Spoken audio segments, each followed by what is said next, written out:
Hello student,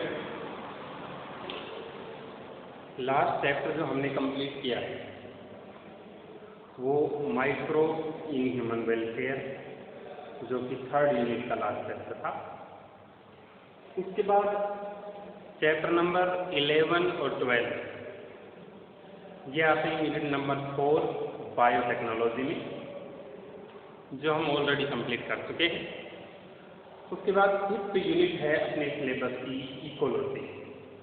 उस ecology के अंदर फर्स्ट चैप्टर नंबर 13 है, जिसका नेम है ऑर्गेनिज्म एंड पॉपुलेशन। ठीक है, तो अब ये चैप्टर हम स्टार्ट कर रहे हैं। अच्छे से समझते हुए चलें। इसमें कुछ चीज़ें ऐसी हैं जो लर्न करनी है, कुछ ऐसी हैं जो आपको समझ में आनी चाहिए बहुत अच्छे से। ठीक है, तो सबसे पहले जो यूनिट का नाम इकोलॉजी है, तो सबसे पहले हम यही पढ़ेंगे, व्हाट इज इकोलॉजी। ठीक है, व्हाट इज इकोलॉजी। उससे भी पहले आपने क्लास 9 में पढ़ा है व्हाट इज इकोसिस्टम। ठीक है, तो इकोलॉजी और ecosystem, study of ecosystem is called ecology. तो फिर इकोसिस्टम क्या है? Ecosystem is the unit of environment in which living organisms interact among themselves and also with their physical environment। जैसे मैं एक लिविंग ऑर्गेनिज्म हूँ, मैं दूसरे लिविंग ऑर्गेनिज्म, दूसरे ह्यूमन बीइंग के साथ, प्लांट या एनिमल के साथ इंटरेक्ट करूँ वो, और मेरे फिजिकल एनवायरनमेंट के साथ इंटरेक्ट करूँ, मतलब एयर से इंटरेक्ट करूँ, मैं CO2 रिमूव करूँ, O2 इनटेक करूँ। तो ये दोनों तरह की जो इंटरेक्शन है, उस इंटरेक्शन को जिस यूनिट ऑफ एनवायरनमेंट में मैं कर रहा हूँ वो है इकोसिस्टम। मतलब हम ऐसे कह सकते हैं कि बायोटिक और एबायोटिक कंपोनेंट एक एनवायरनमेंट के हैं, उनके बीच आपस में इंटरेक्शन होती है, उस यूनिट ऑफ एनवायरनमेंट को हम इकोसिस्टम बोलते हैं। तो इकोसिस्टम के लिए ज़रूरी है एक बायोटिक और एक एबायोटिक कंपोनेंट तो होना ही चाहिए। तो दोनों के अलग अलग definition soon low. What is ecosystem? Ecosystem is a unit of environment in which living organisms interact among themselves and also with their physical environment. ठीक है? Ecology. Ecology is the branch of biology dealing with the study about interaction of living organisms with other organisms and with physical component of environment. मतलब ये वो science है ecology, ये वो biology है जिसमें हम लिविंग ऑर्गेनिजम्स आपस में किस तरह से इंटरेक्ट करते हैं उसके बारे में, और लिविंग ऑर्गेनिजम्स उनके फिजिकल एनवायरनमेंट के साथ किस तरह से इंटरेक्ट करते हैं उसके बारे में पढ़ते हैं। ठीक है, हो गई दोनों definition clear? Term ecology was given by Haeckel and father of ecology worldwide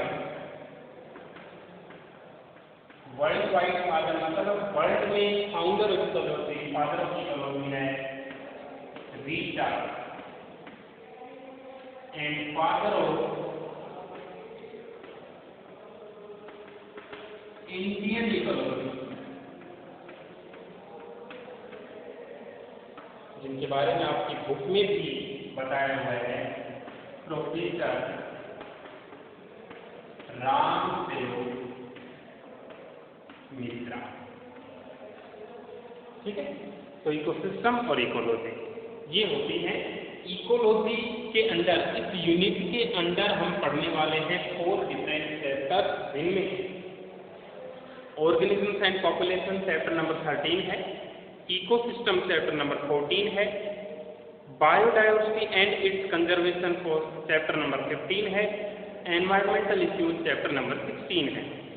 जिनमें से नए CBSE सिलेबस के अकॉर्डिंग चैप्टर नंबर 14 इकोसिस्टम और chapter number 16 environmental issue remove कर दिए गए हैं। कोई अगर इनमें से टॉपिक ऐसा है जो रिमूव नहीं हुआ है, उसके लिए मैं वीडियो लेक्चर जरूर प्रिपेयर करूँगा। ठीक है, तो हम ऐसे ही बोल सकते हैं कि अब बचे हुए 4 चैप्टर में से हमें 2 चैप्टर और रिवाइज करने हैं। 2 चैप्टर और सिलेबस में बचे हैं जो हमें कंप्लीट करने जरूरी है। उसके बाद जहाँ से भी सिलेबस एडिटिंग हुई है, कोई टॉपिक बच गया है, उसके लिए वीडियो लेक्चर तैयार करूँगा। ठीक है, तो अब फिलहाल तो आप ये समझें इकोलॉजी क्या है, इकोसिस्टम क्या है और क्या हिस्ट्री है। तो इकोलॉजी के अंदर इकोसिस्टम के बारे में जब हम पढ़ते हैं तो हमें बायोटिक एंड एबायोटिक कंपोनेंट की जरूरत है। एबायोटिक नॉन लिविंग होते हैं और बायोटिक लिविंग होते हैं। तो लिविंग कंपोनेंट में ऑर्गेनाइजेशन स्टार्ट होता है सेल से। सेल मिलकर बनाती है टिश्यू, टिश्यू से बनते हैं ऑर्गन, बहुत सारे ऑर्गन मिलकर बनाते हैं organism. Group of organisms of one species form the population. The group of members of different species is called community. मतलब group of population is called community. Human की पॉपुलेशन अलग, नीम के प्लांट से अलग, मैंगो के प्लांट से अलग, grass के प्लांट से अलग, कॉकरोच के एनिमल के अलग, अलग अलग ये पॉपुलेशन है और उन ग्रुप ऑफ पॉपुलेशन को हम कम्युनिटी बोलते हैं।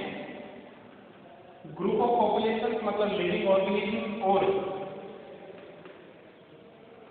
नॉन लिविंग ऑर्गेनिज्म की इंटरेक्शन होती है, उन लिविंग को इकोसिस्टम बोलते हैं। और life supporting space on earth, region on earth is called bio. तो इस तरह से पूछा जा सकता है कि ऑर्गेनाइजेशन, लिविंग ऑर्गेनिज्म का ऑर्गेनाइजेशनल लेवल क्या है। तो सेल से टिश्यू, टिश्यू से ऑर्गन, ऑर्गन से पॉपुलेशन और ऑर्गेनिज्म से पॉपुलेशन, पॉपुलेशन से कम्युनिटी और कम्युनिटी से इकोसिस्टम, इकोसिस्टम से बायो। तो हर एक चीज के बारे में देखिए। What are cells? Cells are structural, functional and physiological units of life. What are tissues? The group of cells which have common origin and perform specific function is called tissues. What are organs? The group of tissues, different type of tissues organized to form an organ. What are organisms? Many organs and organ systems combine together to form an organism. जैसे हम एक organism है तो हमारी body में organ system, organ, tissues और sales सब मिलेंगे। What is population? Population is the group of individuals of a species which can freely interbreed and produce fertile offspring. या फिर आप नॉर्मली बोल सकते हैं the group of organism of एक स्पीसीज इज कॉल्ड पॉपुलेशन। एक स्पीसीज के जितने इंडिविजुअल हैं उनके ग्रुप को पॉपुलेशन बोलते हैं, जैसे इंडिया में ह्यूमंस की पॉपुलेशन। ठीक है, उसके बाद group of population is called community. या फिर दूसरी डेफिनेशन इसकी हो सकती है group of organism of different species is called community. The unit of environment in which living organisms interact with other living organisms and with physical components of environment is called ecosystem, and the life supporting zone of earth forms the bio. Bio का मतलब living। ठीक है, तो ये है सारे organisational level. उसके बाद इंट्रोडक्शन पार्ट में ही पहले पैराग्राफ में आपको कुछ क्वेश्चन पूछे गए हैं कि why night blooming flowers are generally white in colour. ऐसे फ्लावर्स जो नाइट ब्लूमिंग होते हैं, नाइट में जो खिलते हैं, रात के टाइम में खिलते हैं, वो वाइट कलर के क्यों होते हैं? ये सब इकोसिस्टम और इकोलॉजी, लिविंग ऑर्गेनिज्म एक दूसरे पर इस तरह से डिपेंडेंट है कि नेचर बनती है इन सभी के इंटरेक्शन। तो नेचर अपने आप खुद को सस्टेन करने की पावर रखती है। नेचर को ह्यूमन की कोई हेल्प नहीं चाहिए, और अगर ह्यूमन नेचर को हेल्प भी करने लगेंगे तो वो नेचर के अगेंस्ट जाएगा, मतलब नेचर को डिस्ट्रॉय करने जैसा हो जाएगा। ठीक है, मतलब अपने आप नेचर खुद को मेंटेन करती आई है और कर सकती है, हमें इसमें कोई इंटरफेरेंस नहीं करना चाहिए। तो क्वेश्चन था why are night blooming flowers generally white in colour. Answer होगा because they reflect moonlight during night time and shine in dark for attracting the pollinators. Pollinators को अट्रैक्ट करने के लिए वो व्हाइट कलर के होते हैं, रात में मून लाइट में वो चमकते हैं जिससे कि उनका पॉलिनेशन इजी हो जाता है। ठीक है। Second, why how a honey bee recognises that this flower contains nectar. Honey bee को कैसे पता लगता है कि इस फ्लावर में नेक्टार है? तो वो भी एक नेचुरल मैकेनिज्म है, उसको इस तरह से पता लगता है। हनी बी में अलग अलग टाइप की कैटेगरी बनी होती हैं, जिसमें स्काउट हनी बी है जो कि पूरे ग्रुप को लीड करती हैं, स्काउट हैं, वो जाकर उस पर बैठती हैं और उनके थोरैक्स के पास एक येलो कलर का हेयर होता है, वो उस पर टच करती हैं। टच करते ही उसमें पता लग जाता है कि हनी है या नहीं है। अगर उसमें हनी होगा तो वापस आकर वो एक ही शेप में डांस करेंगे, क्योंकि हनी बी में कम्युनिकेट करने का एक मेथड डांस है, अलग अलग टाइप के डांस होते हैं। तो इस तरह से अगर वो डांस कर रही है तो सभी हनी बी समझ जाती हैं कि इसके आसपास ओरिजिन इसके फ्लावर में नेक्टार है और हमें हनी कलेक्ट करना चाहिए। समझा? तो हाउ टाइप के क्वेश्चन भी पूछे जा सकते हैं, वाई टाइप के क्वेश्चन भी पूछे जा सकते हैं। ठीक है। तो इस तरह के 2-4 क्वेश्चन हैं, एग्जाम्पल देकर दिखा रहे हैं। टोटल बात यह है कि इकोसिस्टम ऑर्गेनिज्म और पॉपुलेशन के बारे में इंट्रोडक्शन दिया गया है। तो हम पूरे ऑर्गेनाइजेशनल लेवल में ये वाला पार्ट इस चैप्टर में पढ़ने वाले हैं, ऑर्गेनिज्म एंड पॉपुलेशन। ठीक है, समझे? तो ऑर्गेनिज्म एंड पॉपुलेशन की हमें सबसे पहले समझना जरूरी है इकोसिस्टम को। और इकोसिस्टम मैंने बता दिया है यूनिट ऑफ एनवायरनमेंट होती है। इस यूनिट ऑफ एनवायरनमेंट के अंदर कौन कौन से फैक्टर्स हैं जो एक इकोसिस्टम में होने जरूरी है और कौन कौन से फैक्टर्स हैं जो डिसाइड करते हैं कि यहाँ पर किस टाइप के बायोटिक कंपोनेंट्स होंगे। ठीक है। तो सबसे पहले major biomes of India. India में अलग अलग तरह के रीजन्स बन गए हैं। किस बेसिस पर बने हैं? एक, based on annual mean precipitation and variation in temperature। मतलब एक पर्टिकुलर बायोम किस तरह बनता है। पहले तो मैं एग्जाम्पल बता देता हूँ बायोम कौन कौन से हैं, इंडिया में कौन कौन से बायोम हैं। तो बायोम कौन कौन से हैं? एक तो डेजर्ट बायोम है, ठीक है, एक ग्रासलैंड बायोम, एक कोनिफेरस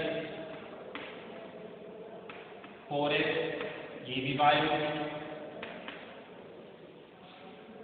एक ट्रॉपिकल रेन फॉरेस्ट, ये भी बायोम है, एक टेम्परेट फॉरेस्ट और आर्कटिक एंड एल्पाइन टुंड्रा, ये सारे बायोम इंडिया में प्रेजेंट हैं। इन सभी क्लाइमेटिक कंडीशंस अलग अलग होती हैं। क्लाइमेटिक कंडीशंस का मतलब क्या है कि वहाँ पर टेम्परेचर और सीजनल वेरिएशंस हैं, वो अलग अलग तरह की होती हैं। ठीक है। अगर आपसे पूछा जाए how are seasonal variations on earth are created, earth पर ये सीजनल वेरिएशंस कैसे आती हैं, ठीक है, तो उसके आप दो कोड देखेंगे, सीजनल वेरिएशन ऑफ अर्थ के क्या क्या कोड हैं? तो नोट जो मैं सेंड करूँगा आपको, उसके अलावा अगर आपको वीडियो में से कोई इंपॉर्टेंट चीज़ मिले जो उसके अंदर नहीं है, ये भी आपको ऐड करनी होगी, ठीक है। आपका सिग्नल वेरिएशन कैसे आती है, due to rotation of earth on its axis, और second due to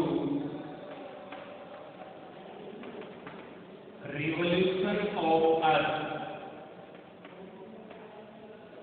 around sun, और थर्ड है tilt of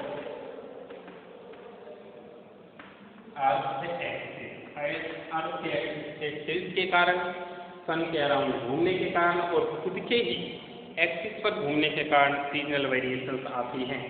और वो सीजनल वेरिएशंस किस रीजन में किस तरह की हैं एक पर्टिकुलर टाइम पर, उसके बेसिस पर ये सारे बायोम्स बने हैं इंडिया के अंदर। तो बेसिस क्या होगा, एनुअल मीन प्रेसिपिटेशन और variation in temperature. Annual mean precipitation में ध्यान रखना दोनों चीजें आ जाएंगी, एक तो रेनफॉल और एक स्नोफॉल, बर्फ गिरना और बारिश होना, ये दोनों ही मिलाकर प्रेसिपिटेशन में हम इंक्लूड कर रहे हैं। तो उसके बेसिस पर इंडिया में जो बायोम्स बने हैं, आपको ग्राफ फेयर नोटबुक में बनाना है, जो मैं नोट में सेंड करूंगा। उन सभी बायोम्स में आप अलग अलग लोकेशन जब देखेंगे तो आपको पता लगेगा कि ट्रॉपिकल रेन फॉरेस्ट में सबसे ज्यादा बारिश होती है और सबसे ज्यादा रेंज है, सबसे कम से लेके और ज्यादा तक बारिश होगी। यहाँ पर 0 से स्टार्ट होकर 400 mm तक, ठीक है। और यहाँ 0 से स्टार्ट होकर 50 डिग्री सेल्सियस तक टेम्परेचर यहाँ पर प्रेसिपिटेशन।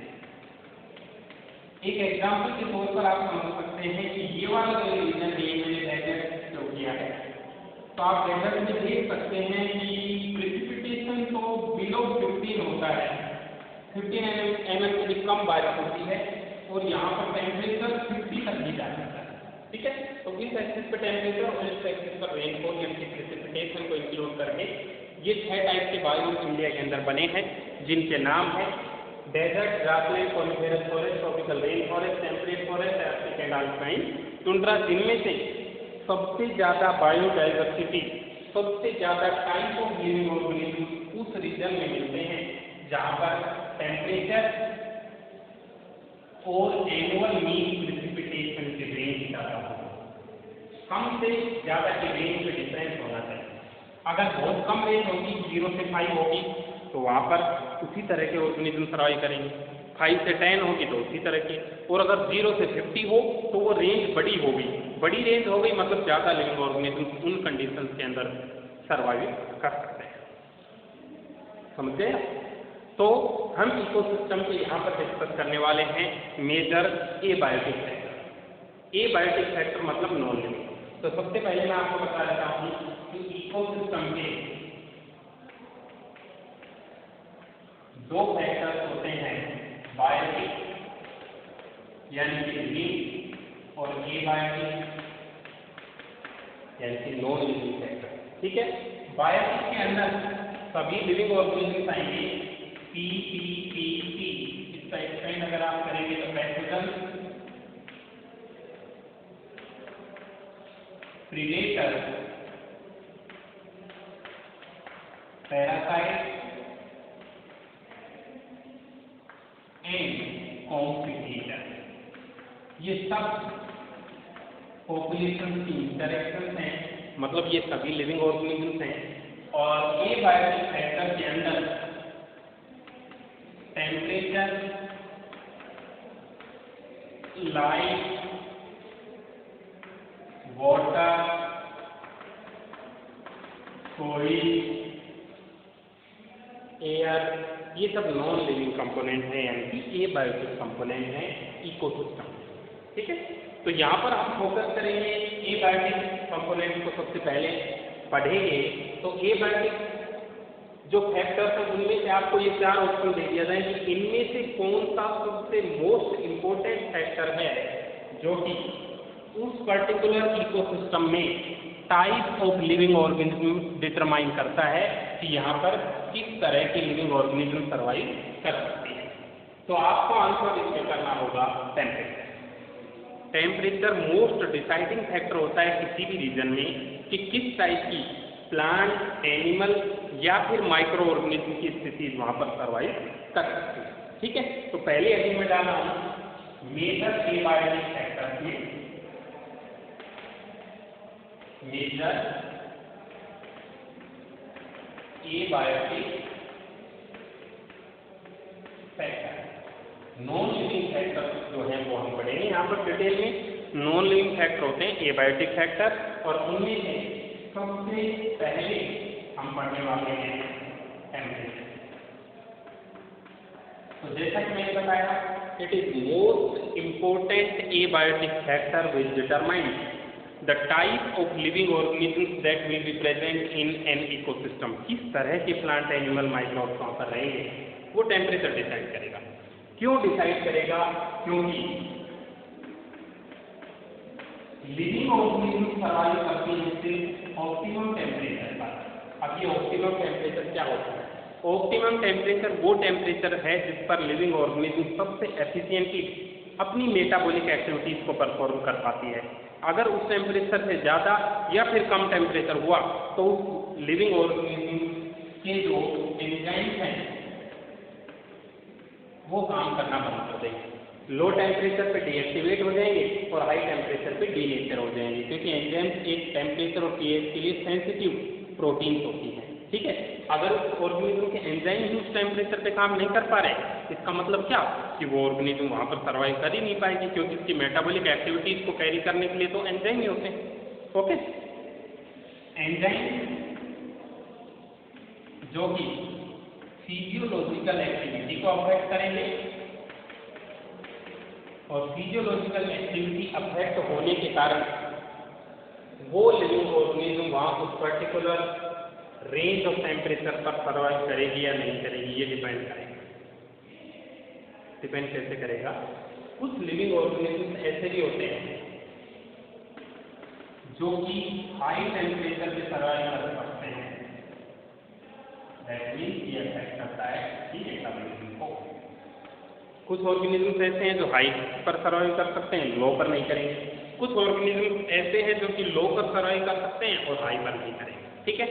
तो वो अगर आपसे पूछा जाए कि ऐसा क्यों, तो ऐसा सिर्फ एक ही रीजन से है कि उस टेम्परेचर पर उनके एंजाइम्स प्रॉपरली काम करते हैं बस। जैसे हमने कुछ एग्जांपल्स पढ़ रखे हैं कि थर्मो एसिडोफिल्स हाई टेम्परेचर और लो पीएच पे ही रहते हैं। क्यों? क्योंकि उनके एंजाइम वहीं काम करते हैं अच्छे से। मैंगो इंडिया जैसे कंट्रीज के अंदर ही ग्रो होते हैं, कभी भी कनाडा या जर्मनी में मैंगो नहीं मिलेंगे। क्यों? क्योंकि वहाँ की क्लाइमेटिक कंडीशंस मैंगो की ग्रोथ को सपोर्ट कर ही नहीं सकती। क्यों? क्योंकि वहाँ का टेम्परेचर कंडीशंस अलग हैं। और एग्जाम्पल ले लें, कभी भी स्नो लियोपर्ड केरला में नहीं मिल सकता। स्नो लियोपर्ड कभी केरला में कैसे मिलेगा? वो एंटार्क्टिका में रहने वाला है, सब जीरो टेम्परेचर पे सर्वाइव करता है। केरला में इस तरह की कंडीशंस कभी नहीं होती, तो केरला में कैसे मिलेगा?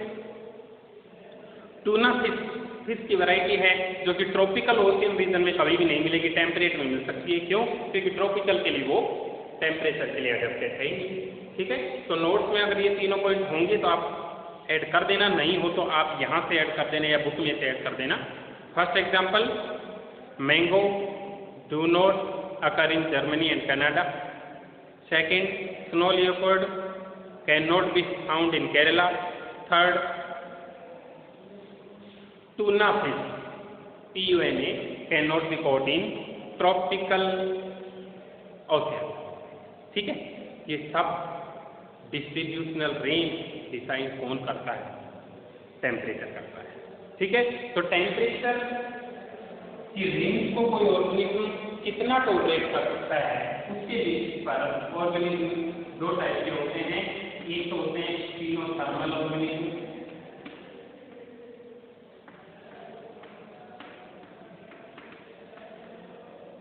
ठीक है, और दूसरे होते हैं यूरी थर्मल ऑर्गेनिज्म।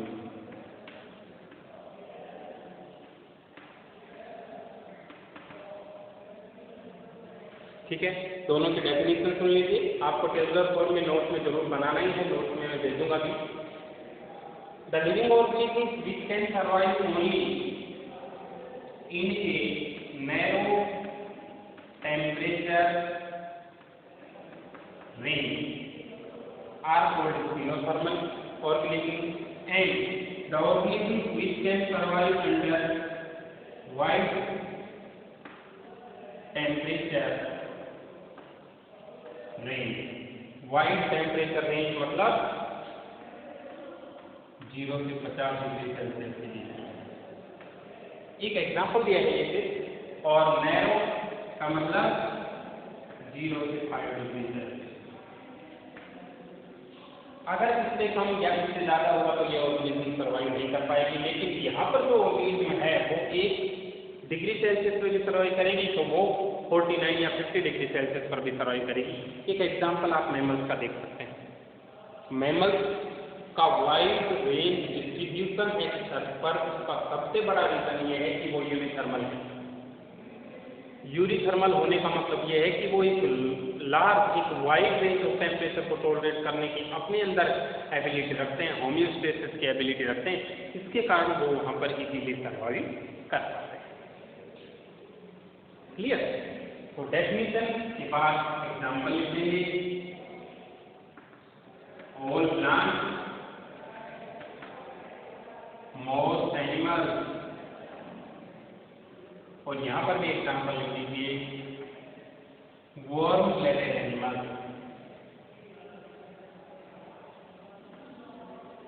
जैसे कि बर्ड और मैमल। ये यूरीथर्मल है, वाइड रेंज ऑफ टेम्परेचर को ये टॉलरेट कर सकते हैं, इसलिए इनकी डिस्ट्रीब्यूशनल रेंज भी ज्यादा है। ठीक है, पहला फैक्टर हो गया टेम्परेचर। पूरी तरह से समझ गए होंगे आप कि सारा खेल टेम्परेचर का है। हम यहाँ पर सर्वाइव कर रहे हैं तो टेम्परेचर का रोल है। क्यों सर्वाइव कर रहे हैं हम यहाँ? क्योंकि हमारी बॉडी यहाँ के टेम्परेचर को टॉलरेट करके बॉडी अपने अंदर एक होम्योस्टेसिस की कंडीशन मेंटेन कर रही है, एक कांस्टेंट इंटरनल एनवायरनमेंट मेंटेन कर रही है, जिसके कारण हमारे सारे एंजाइम अपनी मैक्सिमम एफिशिएंसी से काम कर पा रहे हैं। तो हमारी बॉडी ने ऑप्टिमम टेम्परेचर गेन कर रखा है 37 डिग्री सेल्सियस होम्योस्टेसिस से। ठीक है, पहला फैक्टर हुआ टेम्परेचर। अब दूसरा फैक्टर है वाटर। तो वाटर आपको पता ही है, वाटर लाइफ का बेसिस है। सभी लिविंग ऑर्गेनिज्म को सर्वाइवल के लिए वाटर चाहिए। क्यों? क्योंकि एक सेल का 70% या फिर उससे ज़्यादा पार्ट वाटर का ही बना होता है, और जितनी भी टाइप की केमिकल रिएक्शंस हमारे सेल में, बॉडी में, ऑर्गन में, टिश्यू में होती हैं, वो सभी water as a medium use करते हैं। एज ए मीडियम वो वाटर को यूज करते हैं। समझे? इसका मतलब वाटर लाइफ का बेसिस है, और water second important, first important temperature था, सेकेंड इम्पोर्टेंट एनर्जी फैक्टर है, जो कि एक पर्टिकुलर हैबिटेट, एक पर्टिकुलर इकोसिस्टम में लिविंग ऑर्गेनिज्म के डिस्ट्रीब्यूशनल रेंज को डिटरमाइन करता है। ठीक है, वाटर के बेसिस पर ही ऑर्गेनिज्म अलग अलग टाइप के होते हैं, जैसे xerophyte, desert plant, halophyte, salty water में ग्रो करने वाले प्लांट, हाइड्रोफाइट, वाटर में ही ग्रो करने वाले प्लांट। ठीक है, और इसी तरह एनिमल्स भी अलग अलग होते हैं, एक्वेटिक होते हैं, टेरेस्ट्रियल होते हैं, डेजर्ट एनिमल्स होते हैं। ये सब वाटर की रेंज पर ही डिपेंड करते हैं। ठीक है, तो वाटर के अंदर जो ऑर्गेनिज्म प्रेजेंट है उनकी स्पेशली अगर बात करें, मतलब फिशेज की, एम्फीबियंस की, या फिर इनवर्टिब्रेट जो कि वाटर के अंदर है, वाटर में सर्वाइव करने में सबसे बड़ी जो प्रॉब्लम आती है एक्वेटिक ऑर्गेनिज्म को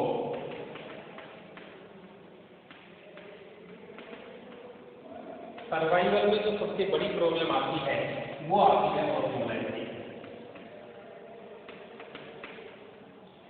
ऑस्मोलैरिटी मतलब उसमें सॉल्ट कंसंट्रेशन, सोल्ट कंसंट्रेशन की तरह।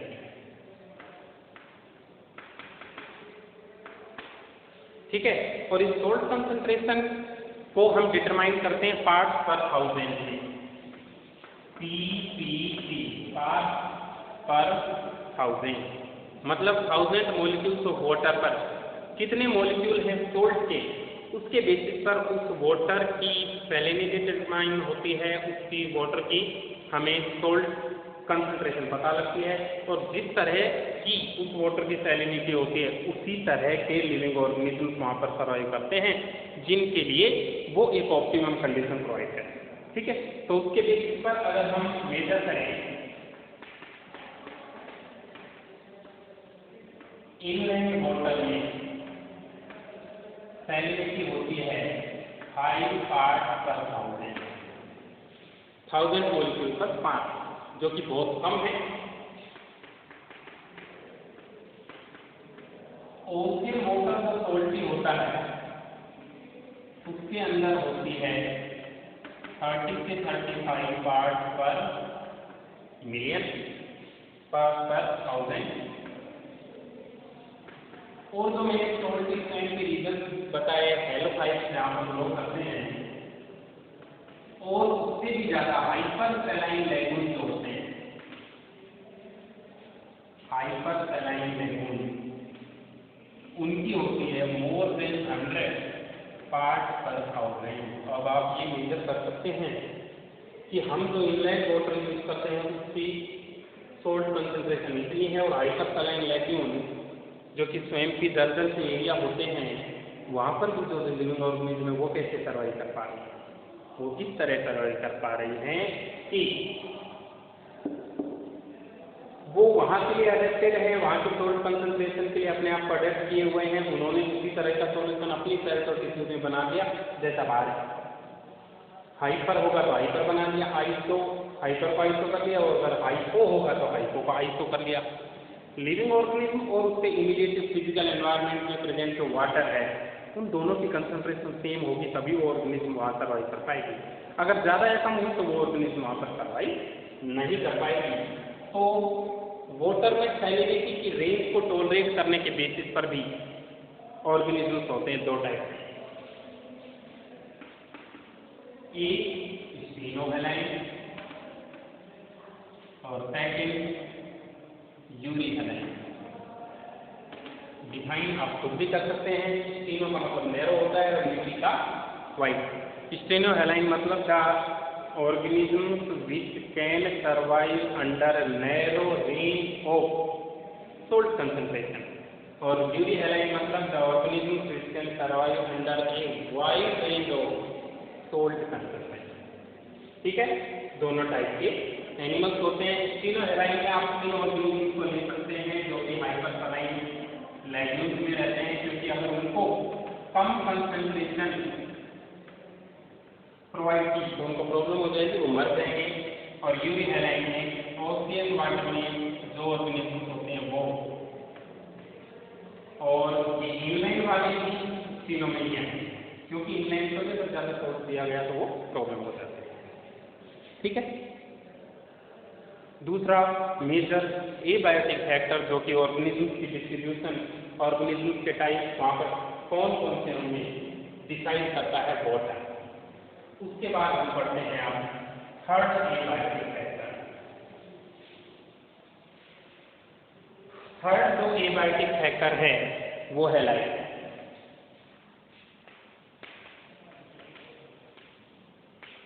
लाइट एक इम्पोर्टेंट फैक्टर है, और आपको सबको पता है अल्टीमेट सोर्स ऑफ एनर्जी अर्थ पर लाइट है, इमीडिएट सोर्स ऑफ एनर्जी अर्थ पर बायोमास है। ठीक है, तो दोनों आप नोट डाउन भी कर सकते हैं, पेज के टॉप पर लिख देना, ultimate source of light, ultimate source of energy on earth sun, immediate source of energy on earth biomass. Biomass मतलब किसी भी प्लांट, एनिमल या माइक्रो ऑर्गेनिज्म की जो बॉडी होती है वही बायोमास। ठीक है, तो लाइट के बेसिस पर क्या होता है, जिस तरह की लाइट अवेलेबिलिटी होती है एक इकोसिस्टम में उसी टाइप की लिविंग ऑर्गेनिज्म रहती है वहाँ पर। और लाइट प्लांट में फोटोसिंथेसिस के लिए एसेंशियल फैक्टर है, और लाइट के ड्यूरेशन से ही प्लांट के फोटो पीरियड होते हैं, फोटो पीरियड। और फोटो पीरियड के बेसिस पर 3 टाइप के प्लांट होते हैं, long day plant, short day plant और day neutral plant. Day neutral plant, long day plant वो होते हैं जिनको फ्लावरिंग के लिए लॉन्ग ड्यूरेशन ऑफ सनलाइट की रिक्वायरमेंट होती है। शॉर्ट डे प्लांट वो होते हैं जिनको फ्लावरिंग के लिए शॉर्ट ड्यूरेशन ऑफ लाइट की रिक्वायरमेंट होती है। और डे न्यूट्रल प्लांट वो होते हैं जिनमें फ्लावरिंग डिपेंड भी नहीं करती फोटो पीरियड।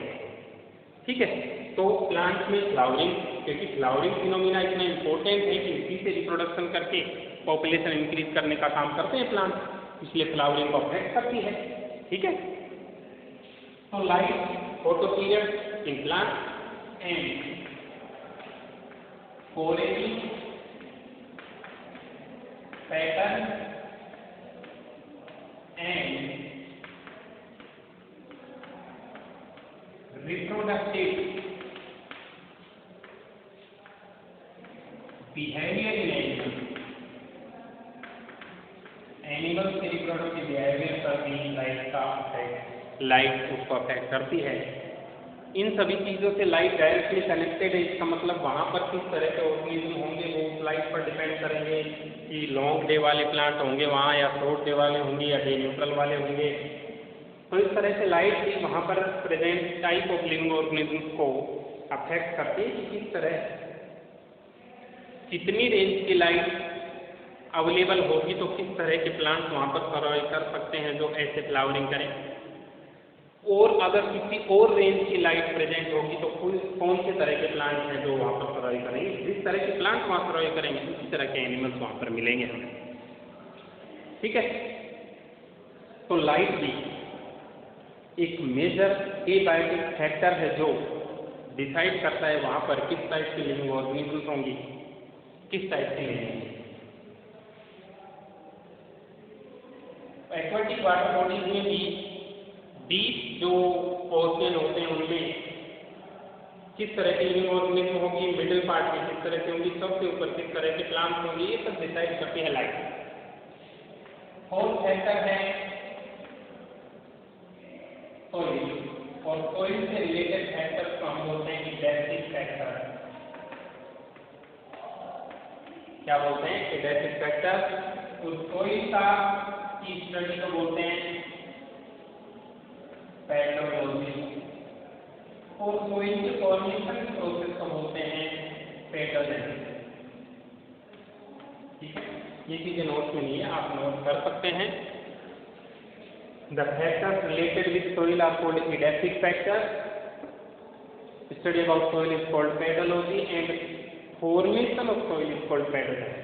ठीक है, तो soil में क्या क्या चीजें हैं जो वहाँ पर टाइप ऑफ प्लांट को डिसाइड करते हैं कि कौन सा प्लांट वहाँ पर ग्रो करेगा। ठीक है, तो सोइल से रिलेटेड जो चीजें वो है सोइल टेक्सचर, सोइल में किस तरह के पार्टिकल है वो, कलर, ह्यूमस कितना उसमें प्रेजेंट है, ह्यूमस कंटेंट। ठीक है,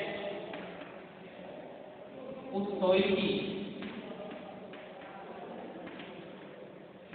वाटर होल्डिंग कैपेसिटी, सोइल की वाटर परकोलेशन पावर,